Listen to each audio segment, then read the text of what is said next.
Hello everybody and welcome back to the channel. Today we are continuing our much delayed series and we are going to do the second part of our look at the Swiss regiments in French service.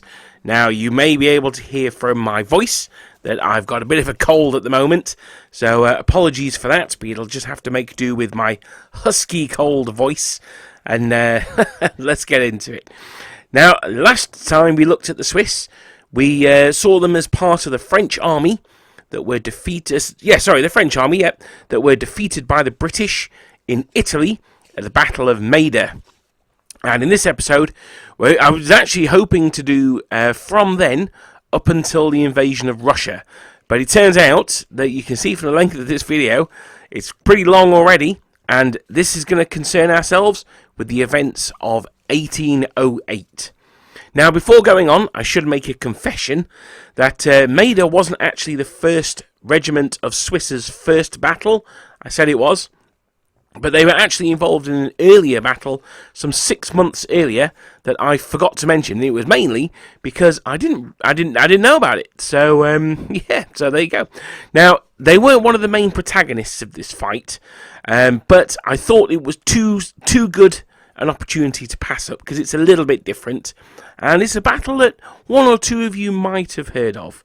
So in 1805, Admiral Villeneuve, sick of being cooped up in port, joined forces with the Spanish fleet, or he's on his way to join forces with the Spanish fleet, and were engaged in battle by the British off Cape Trafalgar.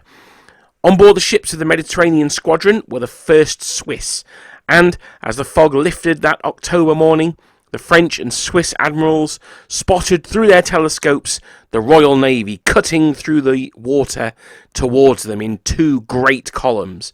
Immediately, the ships were thrown into action, drums beating the crews to general quarters, and, not being ones to sit idly by in the hold as the fight went on around them, the men of the first Swiss climbed the rigging and took up positions in the gallants.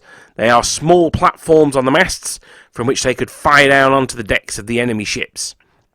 Now, this is not without its dangers, because although you might think, well, they're up the masts, they're away from the main fighting, they would of course be skirmishing with people in similar positions on the British ships, and the roll and toss of the the ships, where obviously the higher up you are, the more that's going to be. What may only be a 1 or 2 degree change when you're on the deck is going to be 15 degrees when you're up in the air. And let's be honest as well, the Swiss, not exactly known for their maritime prowess, but there you go. So as the fighting raged on, the French and Spanish fleet was utterly defeated. But according to the returns, the Swiss casualties were, they were very light. Now, I say they were very light. What I've read is that an officer was wounded. So one guy got wounded in the entire Battle of Trafalgar. Not sure how much I believe that, or how heavily the Swiss were engaged. But there you go. So if anyone knows of more Swiss who were caught up in the battle, then please let me know. Or perhaps even why there was only one reported casualty. Now, I've actually also I've got a further confession to make. I missed another battle before we got to Maida. Now, this one was in northeastern Italy at the Battle of Castelfranco Veneto, so near Venice, which Venice is one of my all-time favourite places on earth, so I'm super gutted that I missed this one. Here, an impressive march by the Austrians under General Major Prince Louis Victor de Rohan Gumené, I almost certainly slaughtered that last surname, who is, luckily for me, and to everyone listening, usually just referred to as Rohan. Now, I've seen Lord of the Rings, so I can pronounce Rohan. So he had an impressive march with 4,500 men, and they were caught by a pseudo-corps that formed the right of the Grande Armée. So this is the army that was fighting the Austerlitz campaign. This was commanded by the Owl, the then General de Division Laurent de Gouvion Saint-Cyr. He would later become a marshal, and this formation was something of a hodgepodge of units from across the Francosphere, containing the Polish Legion. Now, they would eventually go on to become the Vistula Legion. They also contained Italian troops in addition to the French. Now, I want to take a moment to point out that Saint-Cyr is one of the lesser marshals in the public imagination. You know, he's not a Ney, he's not a Soult, he's not a Murat. But he's definitely a fascinating guy, and he is someone who absolutely was not on Napoleon's Christmas card list. In fact, so much was he not on Napoleon's Christmas card list that the Emperor once threatened to have him executed. But anyway, that's a bit of a bit of a tangent. This is why the script's so long; it's all the tangents. Anyway, in the 1st Division of the Owl's army, of Saint-Cyr's army, were 573 officers and men of the 1st Battalion of the 4th Regiment of Swiss, in their red coats and blue facings. And on November the 24th, after brief resistance, the Austrians were forced to surrender, mostly due to excellent manoeuvring by Saint-Cyr. The Battle of Castelfranco Veneto was a very small affair. It was more of a skirmish, really, because the jig was already up. So while I missed that one, it wasn't really a battle, it was more of a campaign that they took part in. So, having cleared up those episodes that I forgot to mention in the previous video, we're over 5 minutes in, let's get back to where we left off in episode 1. So the Battle of Maida had been a tough one for the men of the 4th Battalion of the 1st Regiment of Swiss. The French account gives the Swiss losses at 82 men killed or wounded and 55 captured. And in the latter category was the commander of the battalion, or the chef of the battalion, Colonel Clavel. Lying wounded, he was rescued by the men of de Watteville's regiment, who you may remember were a Swiss regiment fighting for the British. I may actually do a video on the de Watteville regiment. They're really interesting. Anyway, Colonel Clavel would be exchanged for British prisoners, but despite hanging on for 2 more years, he would eventually die as a result of his wounds received at the Battle of Maida. Now, the British recorded that they took 102 Swiss prisoners of war, and it's possible that the German speakers in the French army would pretend to be Swiss, hoping for better treatment. So, while the French returns say that there were only 55 men captured, and the British say there were 102. You know, you might say that, again, the German troops there may have thought they'd get better treatment than French captives, and to be honest, they may well have done. But regardless of the number that had been captured, it had been a bruising fight for the 4th Battalion. The army retreated south through the region of Calabria, the toe of the boot of Italy. This region had been annexed by Napoleon and placed under the rule of his brother, installed as King of Naples, Joseph Bonaparte. At Joseph's request, the Swiss had been officially included on the rolls of the Army of Naples, and although granted by Napoleon, it would take some months for the Swiss government to ratify this arrangement. Remember, these Swiss regiments, they weren't like many of the other ones. They weren't like, say, the Vistula Legion that fought, they were on the rolls of the French army. These were mercenary regiments, so they still answered ultimately to the Swiss government, but they were employed by Napoleon. In fact, so long did it take the Swiss government to ratify this arrangement that by the time they had done so, Jerome was actually King of Spain, and Marshal Joachim Murat had moved into the Palazzo Reale di Napoli. Thinking that it would insult his subjects to have foreigners in his army, Murat did not enter the Swiss into the rolls of the Neapolitan army, but as we'll see later, that did not stop him using them quite extensively. Anyway, back to the men themselves. Now, the 4th Battalion of the 1st Swiss Regiment completed their retreat from Maida to Naples, and there met up with the other 3 battalions in the winter of 1806 to 1807. In this retreat, they joined up with the 23rd Léger and the 29th Chasseurs à Cheval to form the rearguard of the army. Also, in this ad hoc brigade, which may seem strange to us, particularly if we know more about the later Napoleonic wars, because it's a mixed infantry and cavalry brigade. Now, this is something that was often called a legion. It would later see use in the American Civil War as well. You had brigades of mixed infantry and cavalry, normally raised by a private individual in those cases. But it was fairly standard in Revolution and early Napoleon, like Imperial Napoleonic armies. Now, I've also read that they were joined by a battery of 4 cannons. Now, that could be actually quite interesting. Now, 4 cannons? Yeah, okay, it's not that interesting. Well, the reason is that they could be from, I've not read a huge amount about them, they could be from the French reserve that were part of Saint-Cyr's command. So, as he put together his rearguard, he detached a battery of artillery. But they could also have been from the Artillerie Suisse. Now, this was a separate regiment that had been defending the port of Cherbourg since its foundation in 1803. The unit strength was 97, including 4 corporals. So, with there being 4 corporals, then they could quite have easily been 1 per cannon that accompanied this formation. Now, the Regiment Artillerie de Suisse had actually been moved out of where it had been stationed since 1803, and I've not really read much about it since. So, it could have been part of this formation, it may not have been. If you research the unit and you're like, oh yeah, I quite like the sound of those guys, and you wanted to put them in your army, absolutely go large. I think that would be pretty cool.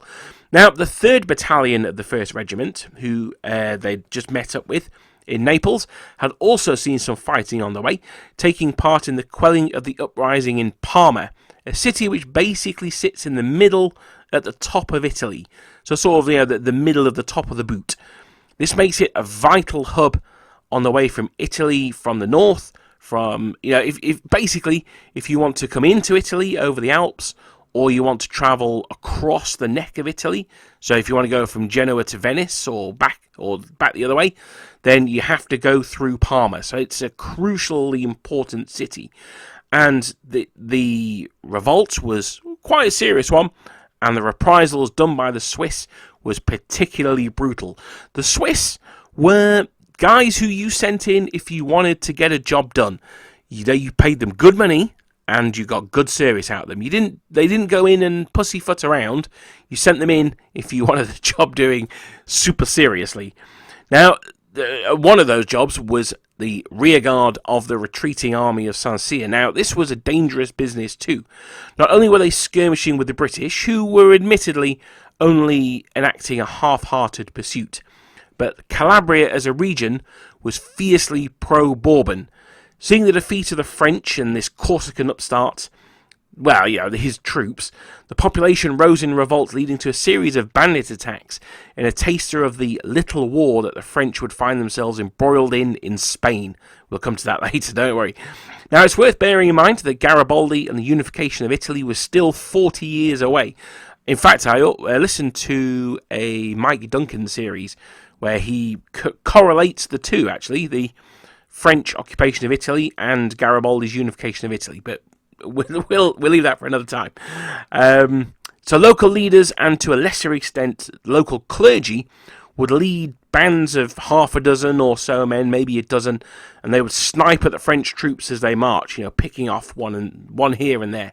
However, the Swiss in their red coats had a less torrid time of it.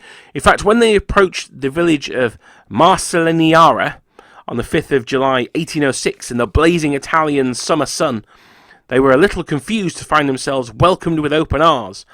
Soon cries of "Lunga vita agli Inglesi," long live the British, and "Morte al Franceschi," death to the French, rang out. Unfortunately for the villagers, the Swiss did not quite see the funny side of this misidentification, and after firing a volley, desperate for food and water in that summer heat, they sacked the town. With this confusion, it seems to be a good time to discuss the uniforms of the Swiss. Now, they were considered somewhat exotic in their own time, the Swiss troops were, because, they were different to the French. So quite a few paintings of them survive. A lot of them will be in the rolling screen that you can see. I'm sorry, I'm not very well. Slideshow, that's the word I'm thinking of. Several of them will be in the slideshow that you're looking at the moment. But their uniforms were described as such, quote, "The Fusilier companies are shown wearing bastion-tipped shoulder straps of regulation colour, red piped yellow, but also yellow piped blue, or alternatively a round-tipped shoulder strap is depicted of red piped yellow. The turnbacks are consistently shown, either without decoration or with blue imperial eagle motifs And von Escher shows turnbacks for Fusilier companies as being plain white without piping. Grenadiers of the 1st Regiment Suisse were distinguished by full fringed epaulets of white with red crescents, or all red epaulets, and the turnbacks decorated with blue grenade motifs. The Voltigeur companies had plain yellow collars without piping, and epaulets were green with yellow crescents, although there is some evidence to suggest that at creation of the companies in 1808, they wore plain round-tipped yellow shoulder straps. The Voltigeur turnbacks were decorated with yellow bugle horn motifs. End quote. Now, not mentioned here is the headdress that they would wear. Now, that would be a shako for the Centre and Voltigeur companies, with appropriate cords and plumes in green for the light company, and bearskins for the grenadiers. The patch on the back of the bearskin, the so-called monkey's arse, would be red with a white cross on it, which I don't know, I always find that quite aesthetically pleasing. I don't know what it is, I just do.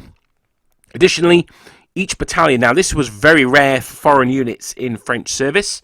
Additionally, each battalion was issued with an eagle, one touched by the hand of l'Empereur himself. Now the 1st Regiment had yellow facings, and on the 12th of September 1806, 3 more regiments were raised in France.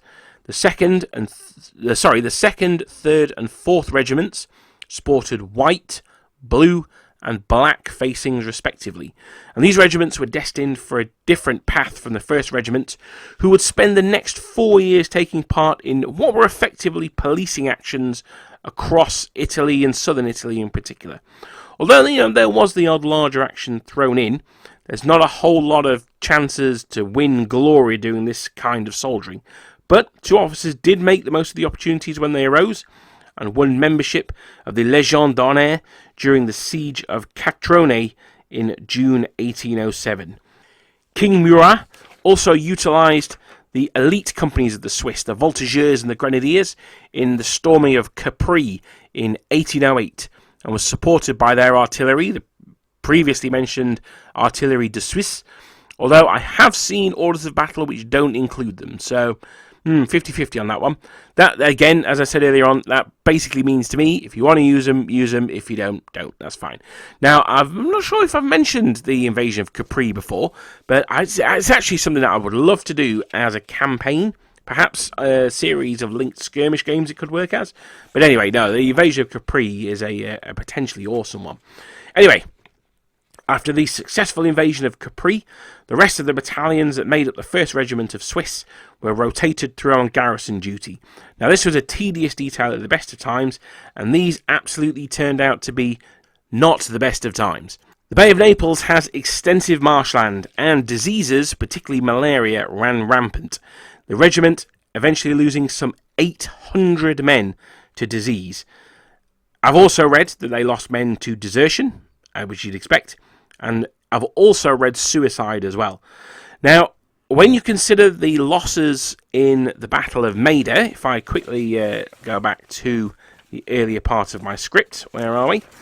The losses in battle, now, admittedly, that's 1 day, but they had 82 men killed and 55 men captured, or killed and wounded, and 55 men captured. So we're looking at around about 130, let's call it 125, just to keep it a nice round number. They lost 800 men to disease, and this really goes to show how the biggest killer in the Napoleonic period was in fact disease. Troops, if and when we get on to doing the Vistula Legion, they were stationed in the Caribbean, and we'll see these numbers are bad. The Caribbean, these have got nothing on the disease deaths in the Caribbean. I can assure you of that.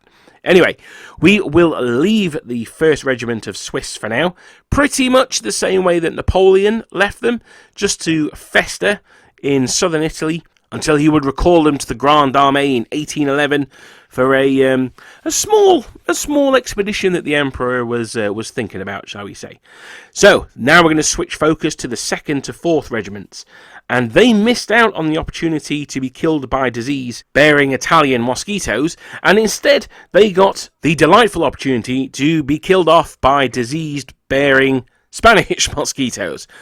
When King Joseph of Naples was offered a better chair and became the King of Spain, I just want to reiterate that a point worth making here is that the Swiss were effectively mercenaries, and they were loyal to the person that paid them, not the state that they represented. With Joseph moving to Spain, it's not necessarily surprising that the regiments that had just been formed went with him. However, in a demonstration of the ultimately poor planning that had gone into the Peninsular campaign for the French in the early days, these three regiments had battalions scattered across the various armies and formations that were rampaging across Spain. So rather than list where all the battalions were, I'll just give a small snapshot of some of the units. So the 2nd Battalion of the 2nd Swiss Regiment were deployed as part of General Junot's Army de Portugal, and after a forced march in October and November 1807, they entered Portugal, narrowly missing the royal family as they fled to Brazil. Now this was an absolutely massive battalion, containing more men than some entire regiments, with over 1,200 officers and men. Definitely a candidate for a large battalion when playing Black Powder. So while the 2nd Battalion was just missing the Portuguese royal family, the 1st Battalion was not only in a different brigade, but it was in an entirely different army, being assigned to the Coastal Observation Corps under Marshal Moncey. At least they had some fellow cuckoo clock enthusiasts with them, as they were joined by the 2nd Battalion of the 3rd Swiss and the 3rd Battalion of the 4th. The 1st Battalion of the 3rd Regiment were with General de Division Vedel's division. Now this one was made up of the reserve units that were raised specifically for service in Spain and were of fairly low quality, meaning that the Swiss were considered something of an elite unit, though it's perhaps a telling indication of the expectations of the ability of the 3rd Regiment of Swiss that they were put in this division in the first place. So if you've got a division full of crap guys and you're in it, then you're probably one of the crap guys. However, while the Emperor, and in this case probably Berthier, had very low expectations, they were a unit that were able to win not inconsiderable glory for themselves, as we shall see shortly. Now, the experience of most of the Swiss units in Spain began relatively peacefully, but all this would change on the 2nd of May, the 2 de Mayo, 1808, with the Madrid Uprising. This uprising lit the fires of the guerrilla war that would bring such horror to the French forces in Spain. While all the units of Swiss that were deployed in Spain were involved in the counter-insurgency operations, the first unit to see proper action in this so-called Little War was the 3rd Battalion of the 2nd Regiment, when they marched out of Barcelona to drive off some Spaniards that were looking to besiege the city. They tore into the Spanish force, not really an army, but a collection of concerned individuals, shall we say. But the Swiss soon found in their enthusiasm they'd pushed too far, and they found themselves isolated and attacked on all sides. While they suffered not insignificant losses, battalion chef Colonel Octavius de la Harpe soon got control of his men, and they cut a bloody swathe back to the city. They will be joined by half a battalion of Swiss that also had to fight their way through Spanish rebels in Barcelona in attacking and reducing the fortresses of Rosas and Figueras on the 11th and 18th of June respectively. As with most sieges, this meant they suffered casualties, and at a higher proportion amongst the officers than they normally would in a field battle, but they still made it to Barcelona successfully. There were 2 Swiss units under the command of General Dupont in the army of Andalusia. This force headed to the south of Spain to crush the insurgency there in and around Cadiz, and it contained the 1st Battalion of the 3rd Swiss and the 3rd Battalion of the 4th. I say around Cadiz, they were on the way to Cadiz. In addition to the 2 battalions in French service, they were joined by 2 regiments that had formerly been in service to Ferdinand VII as part of the Spanish army. Now, these were named after their colonels, who in the Spanish armies basically owned their regiments, being part of General de Division Frere's troops, along with the Guard Marines. So there are now 4 units of Swiss troops in this army.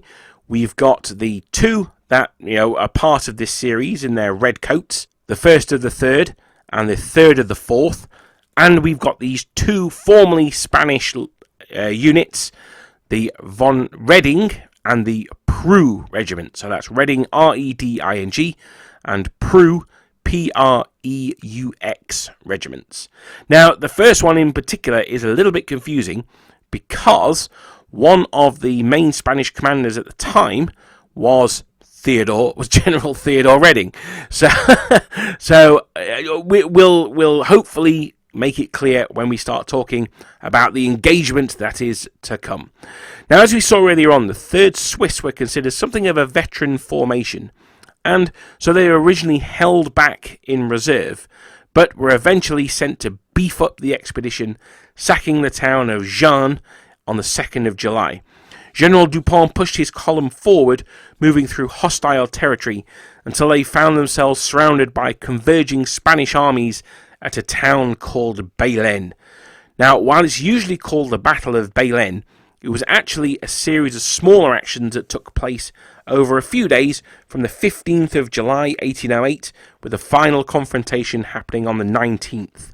As mentioned above, General Reding was one of the most active Spanish commanders, and his division attacked the northern part of the main French army, sending his troops against the brigade of General Schwamm, a brigade that consisted of the Marines of the Imperial Guard, like the actual Marine de la Garde, and 2 Swiss regiments that we previously mentioned, the Reding Swiss and the Preux. Von Reding still had Swiss battalions in his Spanish command, and initially they were a little hesitant to fight against their countrymen, but an officer in the French-serving Reding Regiment eventually got his men to open fire, and so the ball began. Now, it turns out that while the Swiss might have been a little reluctant to start fighting each other, when they actually got round to it, they went absolutely balls out.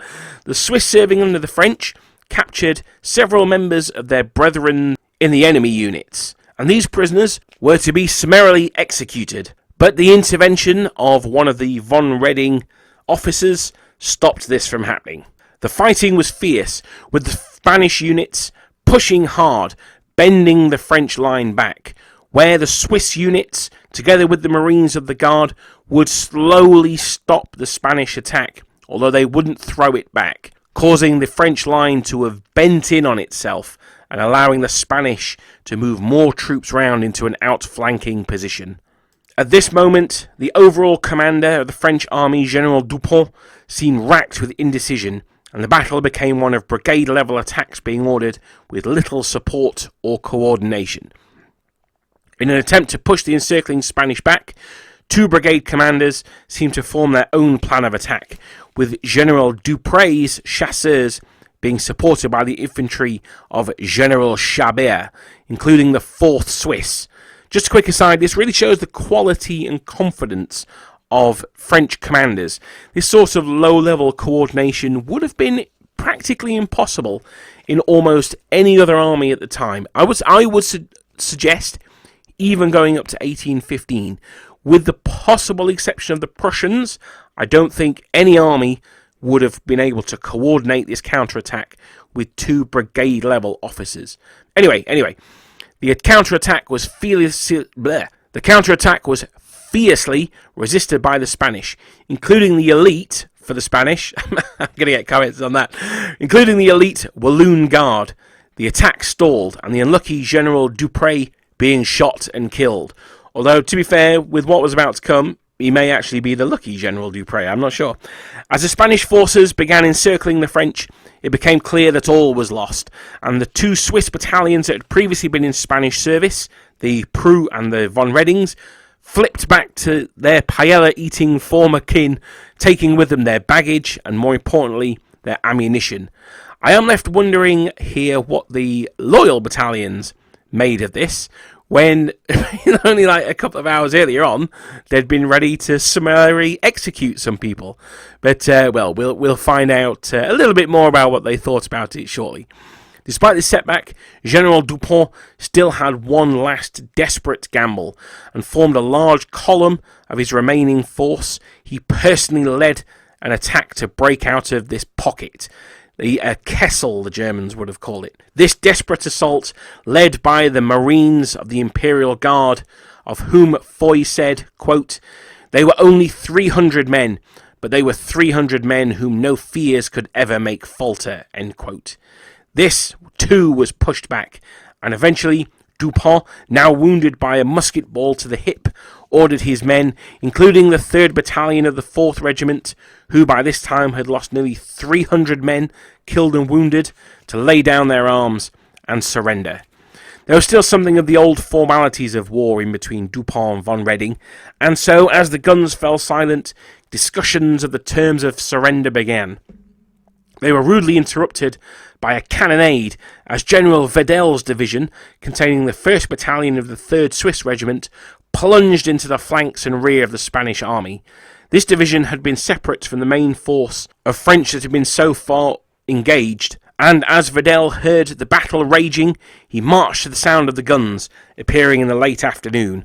I think maybe Grouchy could have taken a lesson from him a few years later. This unexpected attack captured over 1,000 Spaniards, and the fighting was particularly fierce, the Swiss reporting officer casualties of 6 killed and 8 wounded. Now, that's a pretty high proportion of officers, there's nearly as many officers as men. Eventually, however, Dupont, fearing for the safety of the men trapped inside the ring of Spanish steel, ordered Vedel and the Swiss to stand down. At about 5 p.m, they also ceased firing, and so the Battle of Bailén was over. As the negotiations commenced, Dupont sneaked an order to Vedel's men, who were still outside this Spanish pocket, and ordered them to slip away. They did this on the evening of the 19th, and as the dawn of the 20th broke, the furious Spanish demanded that the escaped French return, under pain of death, of all the captives they had secured. General Vedel was now caught on the horns of a dilemma. Was his duty to the Emperor to save as many soldiers as possible, knowing that those captured were already gone, or should he return in honour and rescue the lives of those currently waiting under the muzzles of Spanish guns? Ultimately, he could not bring himself to abandon his captured countrymen, and he sent aides-de-camp to the units under his command to return to Bailén and there to march into captivity.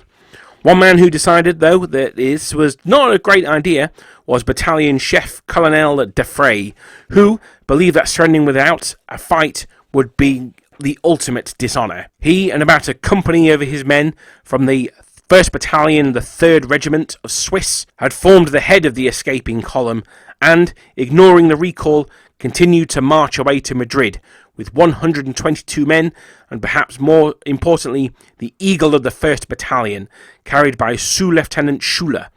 Colonel de May and over 900 Swiss that formed the rest of the battalion did, however, return.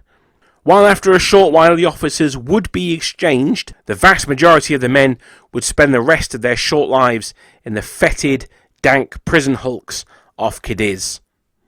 Not all the Swiss Eagles would fly as free as that of the 1st of the 3rds.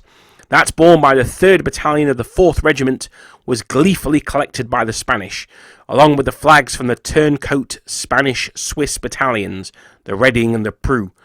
The tally of spoils lists that there had been 3 captured Eagles, and only 4 battalions at the battle carried Eagles. 2 battalions of the Garde de Paris, on whom we will definitely do an episode. The Garde de Paris are really interesting. And the 2 Swiss battalions. As we saw, one of those was carried to Madrid, so by process of elimination, the remaining Eagle must have belonged to the 3rd Battalion, the 4th Swiss. Remember that at this period, pre-1812, all French battalions carried an Eagle. So that's why, although the first battalion's Eagle was considered the most impressive, they all had them. The overall Spanish commander, General Castellanos, had, and I absolutely love this detail, because it gives a real sense that the Spanish were, well, they weren't living in medieval times, but they had a medieval or perhaps a Renaissance mentality about them. And I absolutely love this. General Castellanos had offered the victory to Saint Ferdinand, and to give thanks, he sent the trophies to the Royal Chapel in Seville Cathedral. The solemn ceremony would take place on the 4th of August and was watched by José de Gil y Carpio, and he wrote, quote, "In a short time, a picket of soldiers arrived with music of artillery and flags, with 3 eagles the colour of bronze (brackets gilded), with open wings on top of a staff, and one with a type of unfurled flag and short size, and 5 flags rolled on a staff with a kind of spear on its end. They brought our captains, and they were led to the Alcazar, where the junta was. A little later, the regiment of guards of honour formed upon horseback with swords in hand, and 3 cars with members of the junta, with the most excellent Don Francisco Xavier Castellanos, commander-in-chief, who the troops gave military honours to, the whole flag plaza being hung with damask. At a little before 11 he left the junta, the flags of which I have spoken being brought up immediately as they entered, and the honour guard with sword in hand, and behind the presiding gentleman of the junta, the Excellency Mr. Castellanos, wearing in his hat a crown of laurel that was given him as a reward of his great victory. Having entered the cathedral, to the cries of victory that the town shouted, they passed to the high altar to celebrate the magnificent duties to the glorious King of Spain, Don Fernando. All the described train having entered the altar or chancel of the cathedral." End quote. Now, a coda is added by a description from the Gazette of Madrid, which printed this quote of the same service. This is from the Gazette of Madrid, quote, "Concluding everything, some cuirassiers' armour was placed in the royal chapel of San Fernando, and the legionary flags and eagles, which would have been greater in number if the enemy had not broken them as soon as they were won." End quote. Now, I mean, that's a real sort of medieval Thanksgiving. It's great. I absolutely love it. So sorry for the not great translation on that one. Well, I didn't translate it, but at least you'd have to hear me read it in Spanish, because that would have been shocking. This defeat sent shockwaves across Europe. The myth of French invincibility had been shattered, and by the Spanish no less. The Swiss units were now embroiled in the popular uprising, often being required to put down rebel bands across the entire peninsula, often brutally. In Portugal, General Junot put together a crack anti-insurgency unit under General Loisson. This was made up of the grenadier companies under his command and included that of the 2nd Battalion, the 2nd Swiss. The rest of the battalion was stationed at the town of Elvas and the nearby citadel of Fort La Lippe. This was invested by a Spanish army. Invested means put under siege. This was invested by a Spanish army, and while the Voltigeurs and a company of Fusiliers, so a centre company of the Swiss, served as ad hoc artillerymen defending the walls, the siege dragged on until the British appeared in late 1808, and the garrison marched out, its arms and colours intact. The 2nd Battalion of the 2nd Swiss were garrisoned in Barcelona and took part in policing actions there, whilst the 2nd Battalion of the 3rd Regiment would do the same on the Portuguese border at Burgos. Now, I've got a sneaky feeling that we may hear a little bit more about those guys in the next episode. This battalion, this battalion, being the 2nd Battalion of the 3rd Regiment, would absorb Sous-Lieutenant Schuller, the bearer of the Eagle, and the rest of the Battalion escapees. The 1st Battalion and would go on to serve in Marshal Soult's 2 Corps. We may hear about those guys next time as well. The disaster at Battalion also made Madrid far too dangerous for Joseph Bonaparte, and, having been welcomed by an honour guard formed of the 1st Battalion of the 2nd Regiment of Swiss on the 26th of July, only 6 days later, they would form the rear guard as he fled back across the Ebro River. As 1808 drew to a close, the French reorganised their forces in the peninsula, allowing the Swiss to converge and at least fight more closely together, and allow me to have a much tighter focus script. With the first two, so that was nice of them. With the first 2 battalions of the 2nd Regiment combined in General Merle's division in early November 1808, they and the 2nd Corps greeted their new commander, Marshal Soult. They fought a sharp action near Burgos on the 10th of November, and they were inspected by Marshal Lannes and the Emperor himself. They were both reported to have been satisfied with the appearance of the men. However, for Soult, it was not the appearance or battle readiness of the troops that Napoleon inspected that was the problem. it was the lack of them. He wrote to the Emperor on the 13th of December 1808, quote, "The 2 Swiss battalions with my army corps have been reduced to 350 and 230 men respectively. They have many sick, and they have left detachments scattered all over the place, which I have not been able to recover since I took command of the corps." End quote. There he was asking for these units that had seen, if not heavy action, certainly constant action. We've talked about it before. It's this friction, this slow grinding down of troops. Thus, as we approach Christmas 1808, we approach the end of the episode. I was hoping that this one episode would get us all the way through to 1812, but the more I researched, the more there was to pack in, including the stuff that I missed from the previous episode. So where are we as the New Year's Eve celebrations begin for 1809? Well, the 1st Regiment are in Italy, where they're going to stay until we start talking about them in the 1812 campaign. The majority of the 2nd Regiment are in Soul's Army of Portugal, while the 3rd Regiment, which also contain an amalgamated Swiss battalion, are also in Soul's corps.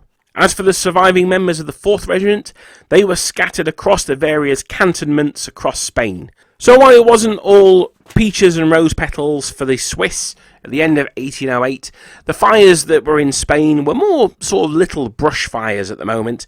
They would be easily maintained with the correct application of force from the French units in the area. There was no real reason to be alarmed. King Joseph would be back on the throne in a matter of weeks. Surely rumours that they'd been getting of a tiny British force landing on the peninsula couldn't worry those who marched under the mighty eagles of France.